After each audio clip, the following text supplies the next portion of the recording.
ఇప్పుడు మీరు mother and సన్గా act చేస్తున్నటువంటి ఈ సందర్భంలో మేము కొన్ని క్వశ్చన్స్ విజయశాంతి గారికి కళ్యాణ్ రామ్ గారి గురించి ఎంత తెలుసు, కళ్యాణ్ రామ్ గారికి విజయశాంతి గారి గురించి ఎంత తెలుసు, ఓకే మధ్యలో మీరు కూడా మీకెంత తెలుసు? ఆయనకి చాలా విషయాలు తెలుసు, అదే కామన్ కదా. ఓకే కళ్యాణ్ రామ్ గారు, విజయశాంతి గారికి తను యాజ్ అ పొలిటీషియన్ ఎక్కువ ఇష్టమా, యాజ్ అన్ యాక్ట్రెస్ ఎక్కువ ఇష్టమా? Every other time which we had a conversation was related to జనంకి ఏం చేయాలి మనం, how should we give them a better life, how should we be, ఎక్కువ దాని గురించి ఉండేది. So that's why I could say he politician. So right answer అండి, 1 point వచ్చేసింది మీకు. విజయశాంతి గారు, ఒకవేళ కనుక కళ్యాణ్ రామ్ గారు యాక్టర్ కాకపోయి ఉండుంటే ఏమై ఉండేవాళ్ళు? యాక్టర్ కాకపోయి ఉంటే ఏమైపోయారు? I think business man. Somewhere Kalyan Ram గారు రైట్. నేను ప్రొడ్యూసర్ అనుకుంటున్నా. ప్రొడ్యూసర్ ఆయనకి అంటే యాక్టర్ కాకపోతే ప్రొడ్యూసర్ ఆడే అయ్యేది. ఎట్లాగైనా మీరు మీకు అంటే యూ స్టార్టెడ్ ద బ్యానర్, మీరు అనుకున్నదే కదా నందమూరి తారక రామారావు, మీరు మీ విషయం కదా.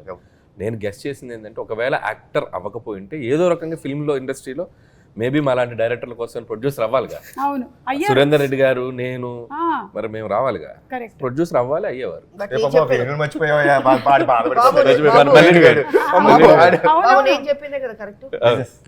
Business man. ఓకే రైట్, మీకు కూడా 1 పాయింట్ వచ్చిందండి. సో ఇక్కడ 1 ఇక్కడ 1 ఆల్.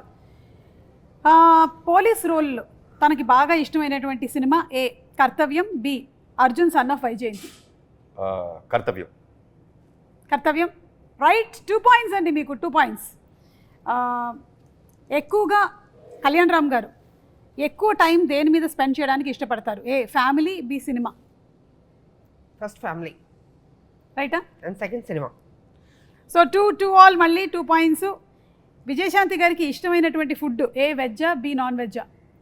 ఆవిడకి చేపల కూర చాలా ఇష్టం అండి. నా ప్రామిస్ ఒకటి ఉండిపోయింది, ఎందుకంటే మా అత్తమ్మ అద్భుతమైన చేపల కూర చేస్తారు, కొరమేను అది, ఆవిడకి అది పంపించాలి. సో నా గెస్ అయితే చేపల కూర చాలా ఇష్టం. సో ఇది రైట్ ఆన్సర్, మీకు 3 పాయింట్స్ వచ్చాయి. అలాగే ఇటు అండి, కళ్యాణ్ రామ్ గారికి ఇష్టమైనటువంటి ఫుడ్ ఏంటి? ఏ వెజ్జా, బి నాన్ వెజ్జా? నేను ఎక్కువసేపు డైటే చూసాను ఆయన. నేను అవునా? చాలా డైట్, చాలా తక్కువ తినడం. ఆ డైట్ ఫుడ్ లో కూడా ఏదంటారు, వెజ్జా నాన్ వెజ్జా? నాన్ వెజ్ ఉంటుంది. నాన్ వెజ్ ఉంటుంది, ఇది రైట్ ఆన్సరా? ఓకే, సో మీరు ఫస్ట్ అడిగారే ప్రోటీన్ గురించి, అది నాన్ వెజ్. సో 3 ఆల్ వచ్చిందండి. విజయశాంతి గారికి ఎలా పిలిపించుకోవాలి అంటే ఇష్టం? ఏ లేడీ అమితాబ్, బి విజయశాంతి. నా వరకు వస్తే ఆవిడకి అమ్మాని నా నుంచి మాత్రం అమ్మాని పిలిపించుకుంటాం అనేది నాకు తెలిసి, because it comes truly from my heart, nothing that ఏదో సినిమా కోసం అనేది కాదు. బట్ ఐ థింక్ విజయశాంతి అనేదండి, without Vijayashanti there is no lady Amitabh. Vijayashanti గారు right. Okay, 1 more point in your kitty అండి. ఎలాంటి మనుషులకి కళ్యాణ్ రామ్ గారు దూరంగా ఉండాలనుకుంటారు? ఏ ఎక్కువగా చిరాకు పడే వాళ్ళకి, బి తక్కువగా మాట్లాడే వారికి. దూరంగా ఉండాలనుకుంటాను, ఎక్కువ మాట్లాడే వాళ్ళకి దూరంగా ఉండాలి. కానీ ఇక్కడ ఎక్కువ మాట్లాడే వాళ్ళకి లేదు, తక్కువ మాట్లాడే వాళ్ళకని ఉంది. లేదు లేదు, ఓకే, ఎక్కువగా చిరాకు పడే వాళ్ళకి. ఎవరికి చిరాకు పడుతుంది? ఎక్కువ మాట్లాడి ఓవర్ యాక్టింగ్ చేస్తే చిరాకు పడుతుంది. అవును, అలాంటి వాళ్ళు ఎవరైనా మీ సెట్లో కనబడ్డారండి? కనబడలేదా? ఓకే, సో అలాగే మళ్ళీ మీకు ఇంకో పాయింట్ వచ్చేసింది, ఇది రైట్ ఆన్సరే కదా. మొహమాటం విజయశాంతి గారికి ఏ విషయంలో ఎక్కువ? తినేటప్పుడు లేదా కొత్త మనుషుల్ని కలిసినప్పుడు? మొహమాటం లేదండి అమ్మకి అస్సలు. చాలా ఏదైనా ఏ క్వశ్చన్ క్యాన్సిల్ అయ్యా? Question cancel. కథ వినేటప్పుడు అంటే చెప్పాము, కథ వినేటప్పుడు కరెక్ట్, కథ వినేటప్పుడు ఆ మొహమాటంలో అలా మొహమాటంలో 2 ప్రాజెక్ట్స్ వచ్చినాయి. ఒకడే లైఫ్, ఇన్వేమో స్వాతి వచ్చేలా కమలాసన్. ఓకే, కళ్యాణ్ రామ్ గారు దేనికి దూరంగా ఉంటారు? ఏ పాలిటిక్స్, బి రూమర్స్. సినిమాకి దగ్గరగా ఉంటారు, మిగతా దూరంగా ఉంటారు. కళ్యాణ్ రామ్ గారు రెండింటికి దూరంగా ఉంటాను. అంటే రూమర్స్ పుట్టడం మనం ఏం చేయగలుగుతాం, మన చేతిలో ఉందా? అవును, అంటే కనీసం రూమర్స్ వినడం. ఆవిడ అడిగిన దాంట్లో చాలా డెప్త్ ఉంది. రూమర్స్ అంటే రూమర్స్ క్రియేట్ చేసేంత అంత ఆలోచన అసలు రూమర్సే ఉండదు అసలు, దానికి అసలు దరిదాపు దగ్గరలో కూడా ఉండదు అసలు. ఓకే, ఆ మంచి బాలుడు ఆయన. కళ్యాణ్ రామ్ గారిని, ఆయన వర్కింగ్ స్టైల్ ని మీ జనరేషన్ హీరోస్ తో పోలిస్తే ఎవరితో పోలిస్తారు? నేను ఎన్టీ రామారావు గారు. లేదు ఈజ్ పంక్చువల్, డిసిప్లిన్, నేను చూసినంత వరకు. అంటే తనతో చేశానని కాదు, డెఫినెట్గా వాళ్ళ తాతగారిదే వచ్చింది దానిలో ఆ పద్ధతి. జనరల్గా మామూలుగా హీరోలు అంటే రావచ్చు 11, 10, 12కి రావచ్చు, బట్ చాలా అర్లీగా వచ్చేస్తాడు సెట్కి, మేకప్ వేసుకుని రెడీగా ఉంటారు. అమ్మ రెడీయా అంటారు, అమ్మ రెడీ అయితే ఓకే వచ్చేస్తారు. సో ఆ డిసిప్లిన్ ఉంది తనకి. ఏదో మాట్లాడేయడం సెట్లో అలాగే ఉండదు, క్వైట్ ఒక అఫెక్షను, ఒక గౌరవం ఈ కాలంలో అన్నది గ్రేట్. అదే నేను ఇందాక చెప్పాను కదా. సో వాళ్ళ తాతగారు అలవాట్లు వచ్చినాయి బాబుకి నిజంగా. నేను నిజంగా చెప్తాను, చెప్తున్నా నేను ఏదో కావాలని, నేను కొంచెం ఓపెన్గా మాట్లాడతాను, మీకు తెలుసు. ఫ్రాంక్గా నేను చెప్తున్నాను, ఆ డిసిప్లిన్ తాతగారి దగ్గర నుంచి వచ్చింది 100%. అనిల్ గారు మీరు ఎవరితో పోల్చాలి అంటే కళ్యాణ్ రామ్ గారిని ఎవరితో పోలుస్తారు? కళ్యాణ్ గారికి నేను అబ్జర్వ్ చేసింది ఏంటంటే he's more individual and he has, అంటే ఆయనకి ఒక ఇండివిజువల్ థాట్ ప్రాసెస్ ఉంటుంది, ఇండివిజువల్ డెసిషన్ మేకింగ్ ఉంటుంది. ఆయనది ఒక ప్లానెట్ ఉంటుంది. So he loves what he likes.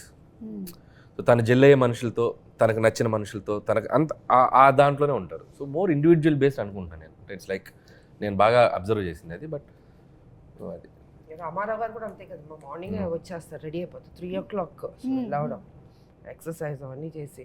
Because నేను సినిమా చేశాను సత్యం శివం, అసిస్టర్గా చేశాను. రామారావు గారు నాగేశ్వరరావు గారు ఇద్దరికి ఆయన ఓన్ ప్రొడక్షన్ అది.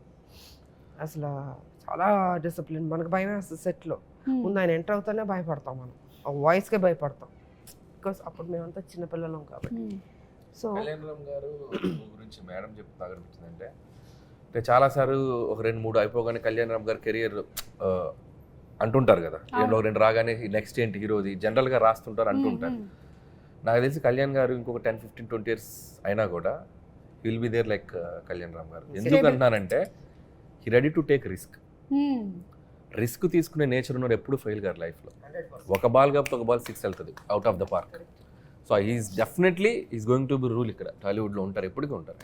అందుకే నేను అంటే ఒక పటాస్ అవ్వచ్చు, మలిడివైన్ అవ్వచ్చు, రేపు ప్రదీప్ అవ్వచ్చు, ఒక డైరెక్టర్ని అంటే క్రియేట్ వన్ డైరెక్టర్ కదా. ఆ రిస్క్ తీసుకునే యాటిట్యూడ్ ఉన్న హీరో ఆయన కాబట్టి, అందుకే ఆయన హ్యాపీగా బెట్లా తీసుకొని కూర్చోవచ్చు. థ్యాంక్ యూ సో మచ్ అండి. మనం త్వరలోనే April 18th కలుసుకోబోతున్నాము ఇన్ థియేటర్స్. ఎనీథింగ్ ఎక్స్క్లూజివ్గా మీరు చెప్పాలనుకుంటున్నారా ప్రేక్షకులకి? 2 రాష్ట్రాల ప్రజలకి శ్రీరామనవమి శుభాకాంక్షలు తెలియజేసుకుంటున్నాను. హ్యాపీగా ఉండండి, పండగలు చేసుకోండి, జీవితం సంతోషంగా ఆనందంగా మీరు ఏమేమి జీవితంలో సాధించాలనుకుంటున్నారో అవి సాధించండి. మంచి ఫ్యూచర్ ఉంటుంది. మా సినిమా కూడా ఆదరించండి, అభిమానించండి, పెద్ద హిట్ చేయండి. అనిల్ గారు? So Arjun son of Vyjayanthi. So నేను ఇందాక చెప్పినట్టు ఇట్స్ లైక్ చాలా పాజిటివ్గా అనిపించింది నాకు ట్రైలర్ చూసినప్పుడు కూడా. అండ్ కళ్యాణ్ గారు కాన్ఫిడెంట్గా ఉన్నారంటే definitely, so I know him better, నాకు ఆయన బాగా తెలుసు కాబట్టి. సో ఖచ్చితంగా సినిమా చాలా బాగా ఉండబోతుందని అనుకుంటున్నాను. సో టీం అందరికీ, ముఖ్యంగా డైరెక్టర్ ప్రదీప్కి, cameraman Ram Prasad and producers Kalyan Ram గారు, ఇంకో సునీల్ బల్జు అండ్ అశోక్ ముప్ప వాళ్ళకి. సో వాళ్ళది ఫస్ట్ కదా సార్?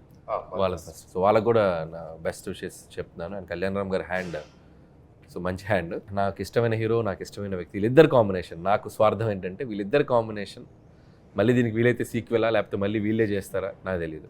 అంత పెద్ద హిట్ అవ్వాలని నేను కోరుకుంటున్నాను. So I'm requesting the audience, so 18th please come to the theatres and Arjun son of వైజయంతిని ఒక మంచి సూపర్ డూపర్ హిట్ చేయండి అని నేను.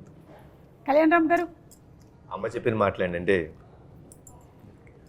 సేమ్ థింగ్, కాపీ పేస్ట్ చెప్పేశారు కాబట్టి అమ్మ అందరూ చెప్పేశారు. తప్పకుండా వెళ్ళి April 18th and Kalyan Ram గారు కూడా చెప్పారు ఆ ఎండ్ ఏదైతే క్లైమాక్స్ బిట్ ఉందో అది తప్పకుండా మీరు థియేటర్లో ఎక్స్పీరియన్స్ చేయాల్సినటువంటి ఒక ఎమోషన్ అని. So let's go to theatres. మరొకసారి మీ అందరికీ శ్రీరామనవమి శుభాకాంక్షలు. Thank you. Thank you.